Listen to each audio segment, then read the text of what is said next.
Greetings everyone, and welcome back to Pep Organ. Today I'd like to talk about the Olympics on this very windy day. It is the season of the Olympics from the time that I'm recording this, and it's been a few years, and it's given me a lot to think about. So today I'm going to actually tell you why I'm not a huge fan of the Olympics, and why that's relevant to my other philosophies about music. You may have seen in my earlier videos that I've talked about why I'm not a huge fan of competition. And while that might seem contradictory, since I did hold the Pep Organ composition competition, I'm talking more about performative competition, which I think of more as sports. So think about the piano competitions that are held internationally, the competitions that basically demand extreme levels of virtuosity, fitness and strength to be able to be a good performer. The thing about the Olympics is that it's not actually music, it's pure sports. So if there was any remaining level of comparison and competition between musicality and sort of creativity, that's all completely been stripped away when it comes to sports. This is why I'm not a huge fan of sports in general. When it comes down to it, sports are a showcase of your physical strength. There's some creativity or some sort of intelligence required when it comes to team sports and strategy and all of those things. But ultimately, sports do, at the end of the day, they rely very highly on the amount of strength and the amount of dedication you have to exercising and training. And I'm not a person who's going to say that you shouldn't train, you should just sit on your couch and not do anything. But at the same time, I always have a bit of skepticism about the whole enterprise, not because it's inherently bad to be a sportsman, and it's not inherently bad to exercise or to do all of these things that would get you to the top level and get you into the Olympics. Rather, it's actually the entire structure that's kind of emerged in the modern era, in the past century or maybe 2 centuries, particularly the last century, that have really changed what sports actually are. You see, sports now are more of a viewing entertainment rather than a participatory, something that you actually partake in and actually engage in for your own personal benefit. You see, the Olympics has been a huge part of this, but all sports that are professional have become essentially viewer sports, where they're televised and there's prize money and people are watching and they're even gambling on it and all those things, and it just discourages people from actually wanting to go out and do the actual sport themselves. You have a small minority of people who are younger and keen about the whole thing from that perspective, but ultimately most people are just watching the sport, sitting on their couch, actually getting fat, rather than actually going out and doing the sport themselves. So my problem is firstly with the idea that sports in general just simply encourage people to, these days, just encourage people to sit and watch rather than actually participate. My second problem is more on the idea of extremity, the extremities that we take ourselves to. And it's really an absurdity when you think about it, if you're not sort of stuck in this mindset that what we do today is completely logical and reasonable. When you actually kind of take a step back and think about what are we doing here, you realize how absurd it is. You see, one of the things I actually used to cringe about a lot was the Guinness World Records. Of course, that book is completely full of people who are doing extreme things for sort of no reason except for the publicity and to get themselves a name, a few paragraphs, maybe one paragraph, maybe one line into a book that gets published every year.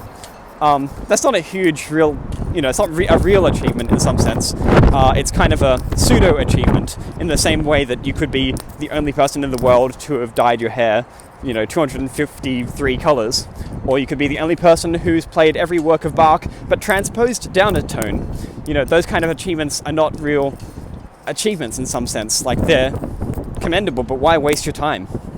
So what does it have to do with the Olympics? When we talk about extreme sports, what am I saying? Basically, because the Olympics is a world tournament that involves basically anyone can enter, and it's going to pick out and select the most extremely dedicated and talented people for that sport, what you end up with is a whole collection of people who are extremely good at one thing, maybe two, but pretty much always one. And it's going to be, whatever it is, cycling, throwing, discus, jumping, high jump, long jump. Even the people who can do the whole 100-meter race aren't actually good at doing the long run. So it's completely very, very specialized. In the same way that perhaps with music, for an organ comparison, you would say that someone only can play the music of the North German composers, or perhaps, to be even more limiting, you could only play Dupre or only Messiaen or something. It's just very limiting, and the Olympics selects for this because it basically, if you're not the person who spends every single moment thinking about your one thing, your long jump or your 100-meter sprint or whatever it is, then you're not going to be the person who gets into the very top and who wins the tournament.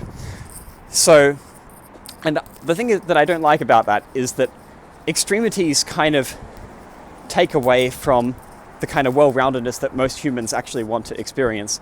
We want to have interest in a number of different things. We want to be well-rounded people. We want to be people who, can one day go into the park and run and kick a ball around, and then the next day play music or go watch a movie or go do something else or do some arts. The thing about these extreme sports, and I call them extreme because of what I said, it just completely selects people who are the very best at that one thing, and rather than selecting someone who actually could do lots of things. The other thing about it is that when you take a sport to the extreme by, making it a world competition, what you also encourage is all the other things that are, in my view, quite despicable. Cheating, drug taking, performance enhancements, basically trying to be always just one step ahead of the legislative boards that try to ban all of these things. You're always incentivized to win, to do so much ways to work around the rules, to try and cheat, to not play honestly, in other words. And I'm not saying that everyone who does this is dishonest. I'm not saying that at all, but the reality is that if you really want to get to the top, you have to do a little bit more than just being a completely honest person who, maybe doesn't even have a good body, right, to start with, because there's also a genetic component in this, and that you actually are disadvantaged immediately by just your genetics and how you were born. I've always preferred, and this might sound a bit silly, but I've always preferred esports, in other words, professional gaming, to sports in general, simply because of the fact that you're far less limited by what your body type might be. You're far more, it's far more about your ability to actually dedicate yourself to something and practice it hard and then show who's the best. Now, I still don't have a huge following for gaming sports either, because again, it's selecting people based on extremes, based on who can do the one thing the most and do it for hours and hours and hours. And it's also pretty bad for people's mental health to do that. It's also pretty bad for their kind of financial stability, because most people, let's be real here, most people who are trying to do these things never actually make it to the top. You never hear about their names. They never make enough income to ever make it a reality for them. And on top of that, something else that I've talked about before on the channel, injury. You see, most people who actually are doing the Olympics have injuries. They might hide them, they might not talk about them, but they've had injuries throughout their whole career, I can guarantee that. When you do any kind of sport, things that were completely not intended for humans to do, of course you're going to get injured. It's just the way it is. So, look, those are my reasons why I'm not a huge fan of the Olympics. There's injuries involved. It gives you the wrong idea of what a sport is, turns it into something to be watched rather than participated in. And of course, all the other things I said. So lastly, what do I actually want people to do if they're not sitting down and watching the Olympics? What's the alternative? Well, for me, I like sports, actually, even though I don't play them very much.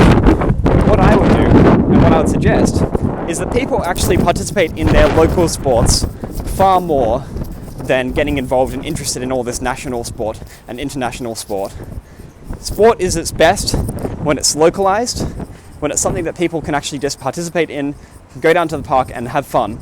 It should never have been about all this competition and all of this sponsorship and huge amounts of money and trying to make your whole careers out of it. There are some things in life that just simply don't need to be careers, and I think sport is one of them. There wasn't even such thing as a bodybuilder until the very end of the 19th century, and this whole idea of the professional sportsman was not really a thing in the 19th century at all. In fact, there was huge opposition in many sports leagues to professionalizing their enterprise and to televising them. They always wanted them to be very local and basically for the communities. And that's how I feel too. You know, Pep Organ here is also a small community. I'm not the one going out and saying we need an international organ festival. I'm not the ones coming out and saying that we need to have massive competitions and all of these things. There's lots of people who are doing that. Well, they're just seeking fame, they're seeking clout. I don't care about any of that. I just want people to actually be engaged in the things that they do, rather than just being lazy. So, I hope that makes sense. I hope that doesn't sound like I'm being vindictive. Of course, there's many great things about the Olympics. It's a cultural event, it's a moment for people, but ultimately it is also something that could be rethought, perhaps. After all, most countries can't even afford to host the Olympics, and they don't really want to these days. So maybe the tides are turning. Maybe we can just find new ways to be engaged in stuff in general. I hope you enjoyed this video, and thanks for watching.